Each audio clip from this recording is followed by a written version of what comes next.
Hello, हाय, good morning, नमस्ते। कैसे हैं आप सब? आप सभी का मेरे चैनल पे बहुत बहुत स्वागत है। तो ये है मेरे मायके का आज लास्ट वीडियो और ये वीडियो मैं थोड़ा लेट से आप लोग के साथ शेयर कर रही हूँ। मैं आ गई हूँ 3 दिन पहले ही अपने घर पर। ये वीडियो एडिट नहीं होने की वजह से थोड़ा लेट से आप लोग के साथ शेयर कर रही हूँ। तो ये है मेरे घर के बगल का ही खेत और इस खेत में हम लोग हमेशा से आया करते थे क्योंकि बगल में ये वाला खेत था। यहाँ पे आलू पहले इसमें लगाया जाता था, उसके बाद फिर मटर, सरसों, मतलब कुछ ना कुछ ऐसी चीज़ें रहती थी कि पास में हम लोग, जब हम लोग की शादी नहीं हुई थी तब भी आया करते थे। और अभी शादी हो गया है फिर भी अगर अगर मटर वगैरह का सीज़न रहता है तो हम लोग ज़रूर आते हैं एक बार टहलने घूमने। इससे थोड़ा सा मतलब घूम टहल भी लेते हैं अपने घर आंगन खेत बाड़ी को और अच्छा भी लगता है। यहाँ आके तो आई थी तो सोचा चलो वीडियो शूट करते हैं यहाँ का भी। तो यहाँ पे बहुत छोटे छोटे अभी बथुआ का साग लगे हुए हैं, अभी सिंचाई हुई है और यहाँ 10 दिन बाद और भी ज़्यादा बड़े बड़े हो जाएंगे, पर अभी थोड़े छोटे थे।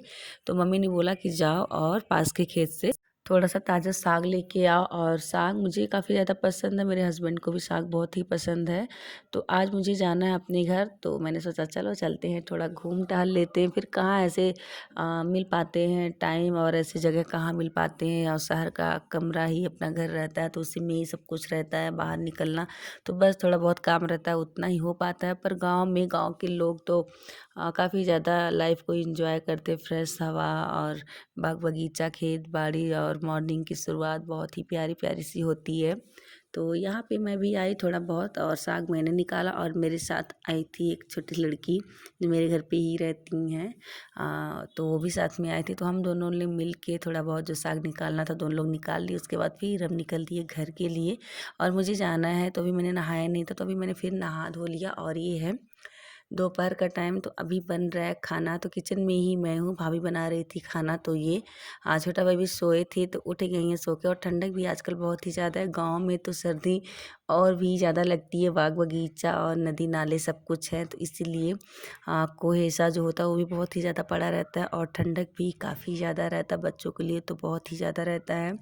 तो इसलिए इनको देखिए कई सारे स्वेटर वगैरह पहना के अच्छे से लिया रहता है कोई ना कोई जब भाभी काम करती हैं। और आज खाने में बना रही हैं बहुत ही स्पेशल चीज़, सोया चाप की सब्ज़ी, जो कि मैंने अभी तक घर पे बनी हुई कभी नहीं खाई थी। बस मैंने होटल पे ही हमेशा ऑर्डर दे के बनवा के खाया है और काफ़ी ज़्यादा पसंद है सोया चाप की सब्ज़ी। तो यहाँ पैकेट का सोया चाप मंगा के भाभी फ्रीजर में रखी रहती हैं और उनको जब भी खाना रहता है, घर वालों को खाना रहता है, तो बहुत ही अच्छा स्पाइसी बना के रेडी करती हैं। तो आज मुझे घर जाना था तो इसीलिए उन्होंने कहा कि नहीं, सोया चाप की सब्ज़ी दिन में ही बना देते, नहीं तो ज़्यादा स्पाइसी जो सब्ज़ी होती है ज़्यादातर हमारे यहाँ रात में ही बनती है। तो दाल चावल रोटी सब्ज़ी और सोया चाप की सब्ज़ी बहुत ही मतलब टेस्टी टेस्टी सा खाना आज बना रही हैं। और हस्बैंड मेरे आ जाएंगे अभी 2-2:30 बजे तक मुझे लेने आएंगे। लड्डू का भी तबीयत जो है काफ़ी हद तक ठीक ही हो गया है, तो चलते हैं वहाँ पे। और मैं मायके में अभी और भी रुकती क्योंकि लड्डू की छुट्टियाँ चल रही हैं, पर हस्बैंड का दिक्कत हो जाता है खाना पीना कपड़े वगैरह सब कुछ का, क्योंकि हम 2 लोग रहते हैं वहाँ पे।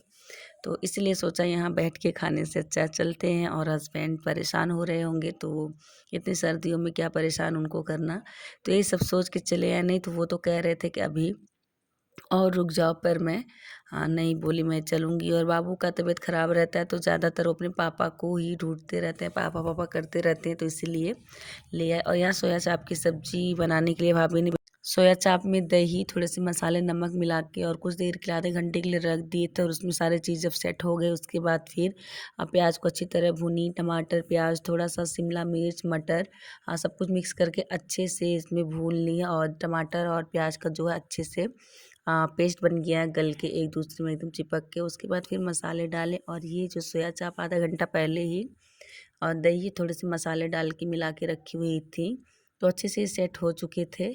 और इसके बाद फिर मसाले में डाल दिए, एकदम से बहुत ही स्पाइसी सब्जी थी, देखने में लग रहा था जैसे चिकन वगैरह होता है। कई सारी रेसिपी में मैं देखती हूँ ऐसे ही चिकन वगैरह रहते हैं, जिन जो भी चिकन नॉनवेज के शौकीन हैं उनको तो सोया चाप काफ़ी ज़्यादा पसंद आता होगा। और सोया चाप बहुत ही टेस्टी भाभी ने बना के तैयार किया था। तो इधर सोया चाप बन गया था और मैं मुझे पैकिंग भी करनी है और ठंडक लग रही थी तो थोड़ा देर तक मम्मी का स्वेटर थोड़ी देर तक पहन के मैं ऐसे घूम टहल रही थी। उसके बाद फिर अब यहाँ भाभी सब्जी बना रही थी तो मैंने सोचा थोड़ा सा आप लोग सोया चाप की रेसिपी जो है शेयर करूँ, और ऐसी वीडियो थोड़ा सा शूट कर लेने से मेरे लिए भी ईजी रहेगा। मैं भी कभी बनाऊँगी तो कुछ भी भूलेगा तो ऐसे ही वीडियो देख के मैं बना लूँगी। सोया चाप की सब्ज़ी बहुत ही यम्मी सी बन के तैयार होगी, पर अभी खाना नहीं खाया। उसके पहले हस्बैंड का फ़ोन आ गया था कि वो निकल गए हैं, तो 30-40 मिनट में वो पहुंचने वाले थे। तो जो भी इधर-उधर मेरा सामान था, मैंने अपना सामान जो है पैक कर लिया यहाँ पे।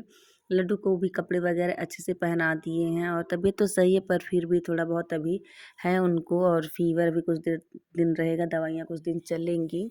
तो यहाँ पे फटाफट तैयारी हो गया। थोड़ा बहुत लड्डू का माता रानी के मंदिर में खिलौने वगैरह लिए थे, तो वो सब भी पैक कर लिया। और वो जो भी लेते हैं छोटी मोटी चीज़, तो अगर यहाँ से वहाँ जाते हैं तो ले जाते, वहाँ से यहाँ आते तो ले आते, कुछ भी इधर उधर छोड़ते नहीं है। मैं सोचती हूँ छोड़ दें, फिर अगली बार आएंगे काम आएगा, पर ऐसा वो नहीं करने देते हैं। तो मैंने उनका भी छोटे मोटे जो खिलौने वगैरह थे और पॉलीथीन में करके पैक कर दिए कि जिससे जाते ही अपना वो खेलेंगे। उसके बाद फिर खाना निकल गया था, मैं और मम्मी बैठ गए थे खाना खाने के लिए। हस्बैंड लोग का भी खाना बना हुआ था, तो साग भी एकदम ताज़ा ताज़ा यमी यमी सा साग भी आज बन के रेडी हो गया। साग भी काफ़ी ज़्यादा टेस्टी बनाई थी, और ताज़ा और अपनी खेत का ताज़ा ताज़ा हरा भरा जो साग होता है उसका टेस्ट ही अलग होता है। जो हमारे यहाँ मिलता है पर वो पुराना रहता है, कई दिनों का रहता है, उतना टेस्ट नहीं रहता जो गाँव के साग का रहता है। तो बहुत ही यम्मी सा खाना बना। फिर मैं, मम्मी और यहाँ पे लड्डू को भी थोड़ा बहुत, लड्डू तो खाना खा ही नहीं पा रहे हैं, उनके कान के पीछे जो गिल्टी अभी सही नहीं हुई है तो वो घोट नहीं पाते हैं। तो हम लोग का खाना पीना हो गया। फिर आ गए थे हस्बैंड मुझे लेने के लिए, और लड्डू जाके गाड़ी में पहले ही बैठ गए और काफ़ी ज़्यादा खुश हो गए अपने पापा को देख के, क्योंकि रात से ही पापा पापा कर रहे थे, बहुत मिस कर रहे थे। तबीयत ख़राब रहता तो ज़्यादातर पापा को ही मिस करते, इसलिए मुझे और भी जल्दी निकलना पड़ा। तो यहाँ पे हस्बैंड ने खाना पीना खाया, उसके बाद फिर हम लोग निकल दिए अपने घर के लिए। और मम्मी की बहुत याद आ रही थी, घर एकदम सुना सुना सा लग रहा था। पापा ना आते हुए दिखे ना जाते हुए दिखे, एकदम इमोशनल होके मैं रास्ते भर गई, और बहुत ही ज़्यादा बुरा लगा कि अब लाइफ में मेरे पापा कभी नहीं आ सकते। मम्मी भी उधर अकेली हो गई, हम लोग को भी पापा के बिना ही जीने की आदत डालनी होगी। दूर रहते हैं तो उतना नहीं पता चलता है कि पापा हमारी लाइफ में नहीं है, पर जब वहाँ जाके देखो तो बहुत ही ज़्यादा हर जगह पे कोने कोने पे पापा को महसूस हम लोग करते, उनकी यादें आती हैं। बहुत ही ज़्यादा दुख होता है कि अब पापा हमारे बीच में नहीं रहे। और अभी हम पहुंच गए हैं नम आँखों से। और पहुंचने के बाद कपड़े चेंज किए, और वहाँ पहुंचने के बाद और भी ज़्यादा बुरा लग रहा था। मम्मी की भी याद आने लगी, पापा का भी याद आने लगा, पर क्या करें, ये ज़िंदगी है, तो परिवर्तन तो ऐसे चलते रहेंगे जिस पे हमारा कोई बस नहीं है, उसको हम क्या ही कर सकते हैं। और एक्सेप्ट तो करना ही पड़ेगा कि पापा आप कभी भी हमारी लाइफ में नहीं आ सकते।